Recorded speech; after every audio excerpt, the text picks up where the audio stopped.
The rain fell like it had a grudge against the world. Sheets of water hammered the pavement, blurring neon signs and washing the color out of the city.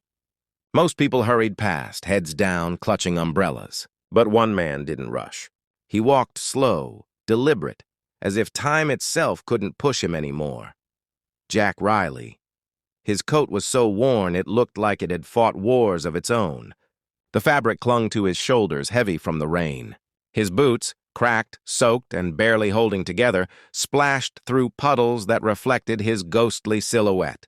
To strangers, he was just another homeless veteran, invisible like thousands of others who'd slipped through the cracks. But behind those pale blue eyes was a man who had once commanded the respect of generals. A man who had built engines in deserts where the sand melted metal and repaired trucks while bullets screamed overhead. He paused on the sidewalk, staring through the glass of a pristine luxury showroom. Inside, under bright white lights, stood a silver Aston Martin, sleek, flawless, but silent. Its hood was open, revealing a mechanical heart that refused to beat. Around it hovered a group of salesmen and mechanics, all talking, all frustrated. Jack pressed a trembling hand against the glass. For a moment, his reflection merged with the car's gleam, the ghost and the machine. Something stirred inside him, a familiar hunger, not for food, but for purpose. He took a deep breath, pushed the door open, and stepped inside. The warmth hit him like a wall. The sound of rain was replaced by murmured voices, polished shoes on marble, and the faint smell of new leather and expensive perfume. Heads turned immediately. Conversations froze mid-sentence. The man who'd just walked in didn't belong here, that was obvious. A young salesman in a tailored suit wrinkled his nose. "Sir, this isn't a public space," he said sharply. "We don't allow—" Jack lifted a hand, his voice rough and low. "I'm not here to steal, just to fix." He nodded toward the silent Aston Martin. "Can I fix it for a meal?" The room went quiet for a beat, then laughter broke the tension. Genuine, cruel laughter. "Fix that?" one of them said, wiping his eyes. "Even the company specialists couldn't get it running." Another chuckled. "Buddy, this isn't some old pickup truck. You can't just hit it with a wrench and pray." Jack didn't flinch. He looked at the car the way a surgeon looks at an open wound. "Just a meal," he repeated softly. "That's all I ask." The manager, a middle-aged man with slicked-back hair and a hint of boredom in his tone, smirked. "You know what? Fine. Impress us, old man. If you can even make it cough, I'll get you dinner." The salesman snickered again, but Jack nodded once, calm as a soldier accepting an impossible mission. He stepped closer to the Aston Martin, his eyes tracing every detail. The open hood, the glint of chrome, the faint smell of burnt oil. He placed a hand on the fender like it was alive, whispering, "What did they do to you?" For a moment, everything else disappeared. The laughter, the lights, the pity. It was just Jack and the machine, two broken things that still remembered what they once were. The young mechanic in the corner frowned. There was something in the old man's movements, precision, respect, confidence, not the shaking guesswork of a drifter, but the practiced ease of a master. Jack rolled up his sleeves, revealing scarred, steady hands. "All right," he murmured, reaching under the hood. "Let's wake you up." And in that moment, surrounded by skeptics, the legend they'd all laughed at began to stir. The laughter still echoed faintly as Jack Riley bent over the open hood of the Aston Martin.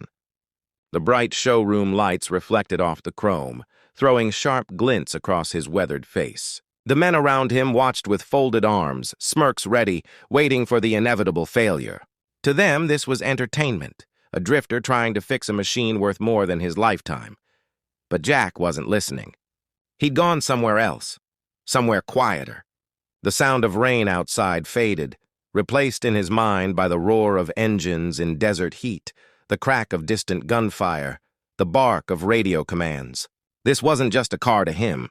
It was a memory. He ran his fingers along the metal like a doctor taking a pulse. "You're starving her," he muttered softly, half to himself, half to the machine. His fingertips brushed a cluster of wires. Not fuel, air. One of the younger mechanics, a kid barely in his 20s, tilted his head. "What did he just say?" The manager smirked. Don't worry. He's just talking to himself.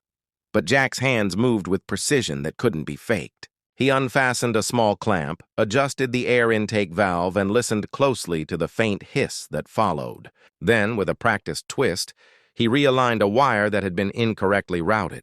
The kid leaned closer. "Wait, that's—" "Quiet," Jack interrupted without looking up. "She'll hear you." A soft chuckle rippled through the room. But the laughter now had hesitation in it, a thread of curiosity. Jack reached into his coat pocket and pulled out a small tool. Not shiny, not new, but worn smooth by years of use. He adjusted one last connection and then stepped back. "Try it," he said. The manager crossed his arms. "You think that's it?" Jack just nodded once. The young mechanic hesitated, then pressed the ignition. For a long second, nothing happened. The air was thick with silence and expectation. Then, a low cough. Another. And suddenly the engine roared to life with a deep, flawless purr that filled the entire showroom. The silver beast was awake. Every head turned toward the car, eyes wide, disbelief painted across every face. The laughter was gone. So was the arrogance. Jack stood still, expression calm, eyes closed for a brief moment, as if he was hearing an old friend breathe again. The manager's jaw dropped. "That's impossible," he whispered. Jack looked up slowly. "No," he said quietly. "You just forgot to listen." He walked around to the back of the car, knelt, and tapped a section near the mount. "You'll want to tighten that rear bracket," he added casually. "It's wearing uneven. Could cost you a gearbox in 6 months." The young mechanic followed his gaze, checked, and froze. The old man was right. The mount was wearing unevenly. Jack straightened up, his coat still dripping rain onto the spotless floor.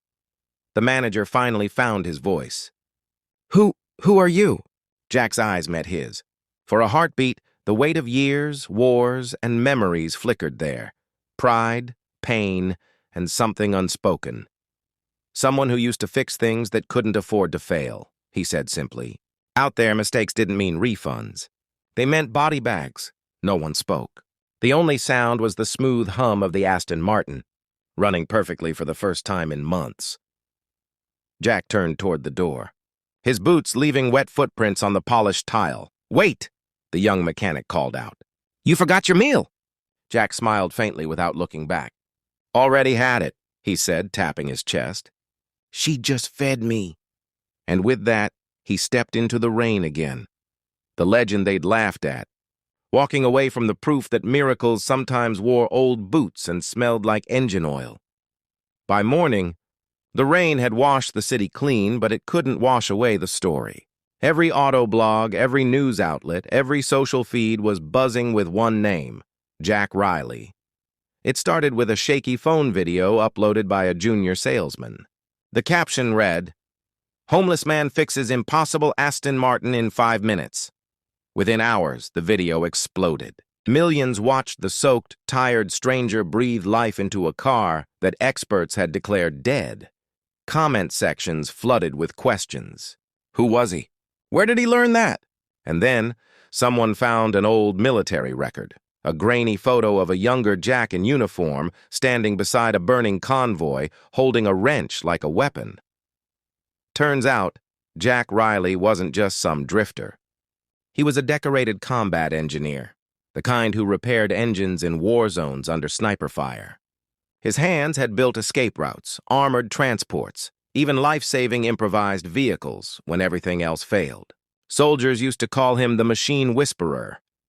By noon, the Aston Martin showroom was under siege, not by customers, but by reporters. Cameras flashed, microphones shoved forward. The manager, now pale and sweating, kept repeating, "We didn't know who he was." They replayed the laughter, the smirks, the way he'd been mocked for asking only for a meal. And the public didn't like it. The internet turned their humiliation viral. People demanded to find him, to help him, to honor him. But Jack Riley was nowhere to be found. He'd disappeared back into the streets, the same way he'd come, quietly, without a trace. Hours later, far from the lights and cameras, he sat alone in a small diner at the edge of town. The waitress, A middle-aged woman with tired eyes and kind hands recognized him the moment he walked in. "You're that man from the video," she said softly, pouring him coffee before he could even ask. "You made that car run." Jack gave a faint smile. Guess she just needed a little listening. She placed a plate of eggs and toast in front of him. "On the house," she said. "From one survivor to another." Jack hesitated, then nodded. "Thank you." As he ate, the tiny bell above the door jingled each time someone came in. Outside, the sky began to clear, streaks of sunlight cutting through the fading clouds. He looked out the window, not at the cars passing by, but at their reflections in the wet pavement. Machines, movement, life. He thought about all the men he'd served with. The engines that had saved them, the ones that hadn't. The years had taken everything from him: rank, recognition, even a place to sleep, but not his purpose. The waitress leaned on the counter. "They're all looking for you, you know," she said. "TV, newspapers? They're calling you a hero." Jack shook his head slowly. "Heroes don't disappear," he said. "They just keep moving." He finished his meal, left a few coins on the counter, all he had, and stood to leave. The waitress called after him. "So, what now?" He paused in the doorway. The sunlight hit his face for the first time in days. "I'll find something else that's broken," he said quietly. "That's what I do." And with that, he walked into the light, the same man who had come in from the storm, but no longer unseen. Back at the showroom, the silver Aston Martin sat gleaming in the sunlight, its engine alive and flawless. On the hood, a small card rested, the one Jack had left behind. In faded ink, it read, "Jack Riley, mechanic, U.S. Army, retired. If it's broken, it can be fixed." For everyone who had once laughed, those words burned brighter than the car's polished metal, because sometimes legends don't live in stories. They walk among us, quiet, hungry, and unstoppable.